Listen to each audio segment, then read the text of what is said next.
হেই everyone, আসসালামু আলাইকুম। কেমন আছেন? আই হোপ সকলে ভালো আছেন। আলহামদুলিল্লাহ, আমি অনেক ভালো আছি। বিকালের দিকে বগুড়ার দিকে যাচ্ছি। জানি না, এখন তো আলোটা খুব একটা বেশি নাই। ফুটেজটা কেমন আসতেছে আই ডোন্ট নো। পরে ভিডিও যখন এডিট করতে যাব তখন হয়তো বুঝতে পারবো যে ভিডিওর কোয়ালিটি কেমন হয়েছে। সো আমার একটা মনে একটা প্রশ্ন আসছে যে এই যে আমরা ফুয়েল ক্রাইসিসে থাকলাম, এই দোষটা এই নয়, এই দোষটা গভর্নমেন্টের দোষটা বেশি না জনগণের দোষটা বেশি? এটা আপনাদেরও প্রতি আমার একটা প্রশ্ন। আমি যেটা বুঝি,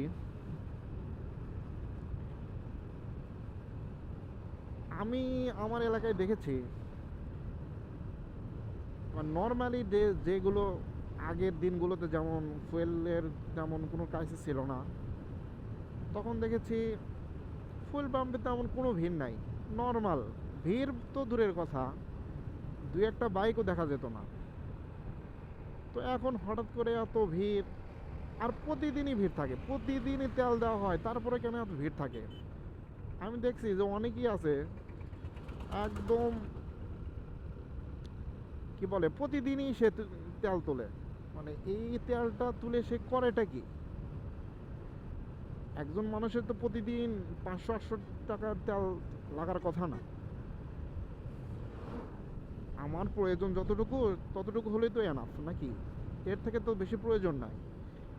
কিন্তু এই একটা ব্যক্তি বারবার তেলের পাম্প থেকে ফুয়েল তোলা, অবশ্যই তার ভিন্ন কোনো চিন্তা আছে। সে হয়তো চিন্তা করতেছে যে আমি কম দামে ফুয়েল কিনে বেশি দামে বিক্রি করব। তা না হলে তো এই লম্বা লাইন কষ্ট করে দাঁড়িয়ে তেল তোলাটা, প্রতিদিন এইভাবে তেল তোলাটা তো আসলে কেমন না? সো আমি একটা জিনিস যেটা ভাবলাম যে আসলে গভর্নমেন্টের দোষের থেকে না আমাদের জনগণের দোষ বেশি। এই যে ফুয়েলটার দাম বাড়ালো, এ বাড়ানোর দ্বারা কি ফুয়েলের ক্রাইসিস কি কমবে, বা ফুয়েলের মজুদ কি বেশি থাকবে? এমনটা কি? আমার তো মনে হয় না। কারণ দেখুন যে আমাদের পলিটিক্স স্ট্র্যাটেজি কেমন, বা আগের যে গভর্নমেন্ট ছিল, মানে কেয়ারটেকার যে গভর্নমেন্ট, ওনারা কিন্তু যুক্তরাষ্ট্রের সাথে একটা চুক্তিবদ্ধ হয়েছে। সো এখন যেহেতু যুক্তরাষ্ট্রের সাথে, আমেরিকার সাথে যেহেতু আমাদের এই ইরানের সম্পর্কটা খুব একটা ভালো না, যুদ্ধ চলতেছে, আর প্রায় 95%-এর মতো তেল ইরানের যে হরমুজ প্রণালী আছে ওদিক দিয়েই বাইপাস হয়। সো যেহেতু আমেরিকার সাথে তাদের দণ্ড, এখন আমেরিকার সাথে যাদের বন্ধুত্ব আছে, যাদের চুক্তি করা আছে, তাদেরকে তো আর হরমুজ প্রণালী থেকে আপনার তেল বাইপাস বাইপাস করতে দিবে না। এটাই তো স্বাভাবিক না? সো এই যে তেলের দামটা যে বাড়ানো হলো, বাড়ানোর দ্বারা আমাদের কি লাভটা হয়েছে? এখন বলতে পারেন যে ভাই, ভিড় তো কিছুটা হলেও কমছে, এখন তো আর ফুয়েল পাম্পে আগের মতো সিরিয়াল দিয়ে তেল নেওয়া লাগতেছে না। কিন্তু আমার কথা হচ্ছে, যদি ফুয়েল মজুদই থাকে পর্যাপ্ত পরিমাণে, তাহলে তো বাড়ানোর প্রয়োজন নাই, যে রেটে আছে ওই রেটে থাকলেই হলো। আমাদের যদি এমন হতো যে আমরা এখান থেকে ফুয়েল পাচ্ছি না, আমরা ইরান থেকে ফুয়েল নিতে পারতেছি না, আমরা অন্য রাষ্ট্র থেকে নিব, বিকল্পভাবে নিব, সেখান থেকে আমাদের ওভার প্রাইস দিয়ে নিতে হবে। কিন্তু সেই সুযোগ তো নাই। একটাই ওয়ে, যে হরমুজ প্রণালী হয়ে আপনাকে তেল নিতে হবে। তো যাদের সাথে যুক্তরাষ্ট্রের সাথে যাদের চুক্তিবদ্ধ করা আছে, তাদেরকে তো আর ইরান ছাড় দেবে না, হরমুজ প্রণালীতে তেল নিতে দেবে না। তাহলে আমরা তো তেল ওইভাবে নিতেও পারতেছে না।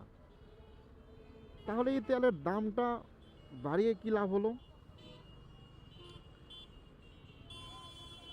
আমার মনে হয় তেল বাড়ানোটা এটা কোনো সলিউশন না। এটা তো জনগণের একটা দোষ আছেই, গভর্নমেন্টের একটা দোষ আছে যে সিন্ডিকেটগুলো ভালো মতে খতিয়ে দেখেনি। যদি সিন্ডিকেটগুলো ভালোভাবে করতো তাহলে এই ফুয়েলের দামটা বাড়ানো দরকার ছিল না। ধরেন একটা এক্সাম্পল দিই, যে আপনি একটা জিনিস ধরেন, আমি আমার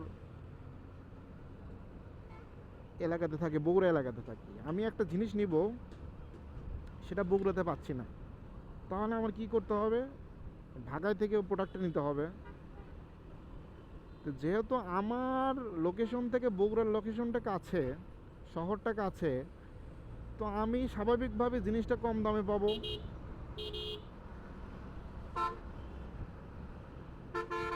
আর আমার যদি বগুড়া থেকে আমি যদি না নিতে পারি, অন্য জায়গার থেকে যদি নিতে হয়, তাহলে অবশ্যই আমাকে বেশি দাম দিয়ে নিতে হবে। এমনই এমনই তো না? কারণ যাতায়াত একটা খরচ আছে, সব কিছু মিলিয়ে দামটা একটু বেশি হয়। তা আমি যে জিনিসটা বগুড়া থেকে পাচ্ছি না, সেটা যদি আমি ঢাকা থেকে নিই, অবশ্যই আমাকে বেশি দামে নিতে হবে।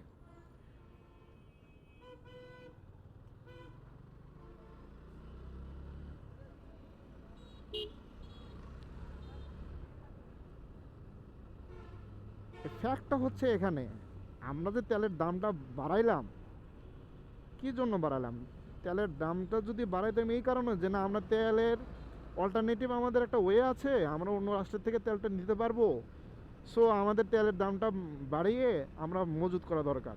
কিন্তু বিষয়টা তো এমন না, বিষয়টা একটা ওয়েই আছে, ওই ওয়েতেই আমাদেরকে তেলটা নিতে হবে। কিন্তু যেহেতু আপনি যুক্তরাষ্ট্রের সাথে আপনি চুক্তিবদ্ধ হয়ে আছেন, সো এখানে তো ইরান কোনোভাবেই আপনাকে ছাড় দেবে না। তো এগুলো বুঝতে হয়। উদ্যায় তেলের দামটা বাড়িয়ে দিলাম, এখন হয়তো তেলের দাম বাড়ার কারণে হয়তো অনেকে তেলটা নিচ্ছে না, এতটুকুই। কিন্তু এর দ্বারা এমন না যে তেলটা আপনার বেশি মজুত আছে এখন, আর এরকম ক্রাইসিস থাকবে না, এরকমটা আর হবে না, বিষয়টা কিন্তু এরকম না। যদি তেল মজুত নাই থাকে, তাহলে আপনি তেল বাড়িয়েও যা হবে, তেল দাম কম থাকলে ওই একই হবে। চিন্তা করছেন যে লিটার প্রতি 20 টাকা করে লাভ করতেছে একজনের। যদি 1 লক্ষ তেল মজুত থাকে, 1 লক্ষ লিটার যদি তেল মজুত থাকে, ও মিনিমাম আপনার 10 লাখ টাকার মতো লাভ করবে। চিন্তা করা যায়? সরকার এগুলো খতিয়ে না দেখে তেলটা বাড়িয়ে দিয়েছে। এটার দায় জনগণের। কারণ আমরা যদি স্বাভাবিকভাবে জীবনযাপন যেভাবে করতেছিলাম আগের দিনগুলোতে, যে যতটুকু তেল প্রয়োজন অতটুকুই আমরা নিতাম, এর থেকে আমাদের বেশি প্রয়োজন ছিল না। কিন্তু যখনই নিউজগুলো বিভিন্নভাবে নিউজগুলো আমাদের চ্যানেলগুলো নিউজ করতে থাকলো যে আমাদের ফুয়েল ক্রাইসিস থাকবে, ফুয়েল পাওয়া যাবে না, তো আমরা তো বাঙালি, আমরা চিন্তা করতেছি যে তাহলে তো এরকম হলে এখন আমরা মজুত করে রাখি, পরে বেশি দামে বিক্রি করব।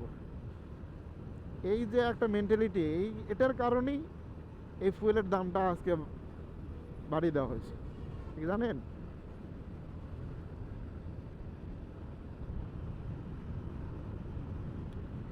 যে দেশে আপনার নিউজ হয় যে লবণ সমুদ্রে ডুবে গেছে, লবণের ক্রাইসিস হতে পারে, এই কারণে বাংলাদেশের মানুষ লবণ মজুত করা শুরু করছে। চিন্তা করেন, লবণ লবণ মজুত করে, সেখানে তো ফুয়েল, এটা তো অনেক দামি জিনিস, ওয়ান কাইন্ড অফ গোল্ডের মতো আর কি। সো এটা তো মানুষ করবেই। আমি নিজেও একজন বাঙালি, বাংলাদেশি, করার কিছু নাই। কথাগুলো বলতেছি, এটা আমারও লাগতেছে, কারণ আমি নিজেই এখানকার সিটিজেন। কিন্তু ভাই দুঃখ লাগে, কাজের জন্য মাঝে মধ্যে আমার এই ফুয়েলগুলো লাগে, কাজের জন্য আমরা বাইরে যাই, কিন্তু আমরাই মনে করেন ফুয়েল নিয়ে সবচেয়ে বড় প্রবলেমে আছি। যাই হোক, সো সকলেই বলবেন যে আসলে এই যে ফুয়েলের ক্রাইসিসটা হলো বা ফুয়েলের দামটা বাড়ানো হলো, এই দায়টা জনগণের না গভর্নমেন্টের? আপনারাও কমেন্ট সেকশনে লিখে দেবেন। সো কোনো আরেক দিন আরেকটি ভিডিও নিয়ে আপনাদের সাথে কথা হচ্ছে। আজকে এই পর্যন্তই। Thanks for watching. শুকরান, জাযাকাল্লাহ খায়রান।